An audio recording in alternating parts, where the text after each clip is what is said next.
Papaandarin na ng MRT Line 3 Management ngayong Disyembre ang isa sa 3 3-car set ng Dalian Train ngayong holiday rush.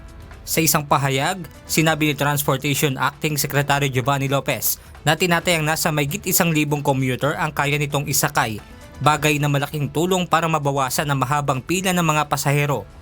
At bago ang nakatakdang pagpapaandar sa Dalian Train, nitong Sabado ay ininspeksyon at sinakyan ng kalihim ang naturang tren. Usually yung mga trend natin, kapag dineploy natin, di ba? Isang loop. Tapos pag ganun, i-check na kagad o iikot ulit. Ikot pa yun po, sir. Mga ilang ikot. Tatlo. Tatlo. Tapos pahinga siya. Ibinilin din ng kalihim na tiyakin ang safety checks at utilization procedures sa mga naturang tren upang matiyak na ligtas itong sakyan ng mga pasahero.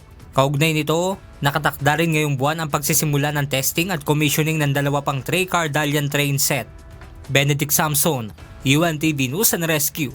Diyos ang aming sandigan, serbisyo publiko ang aming pinahahalagahan.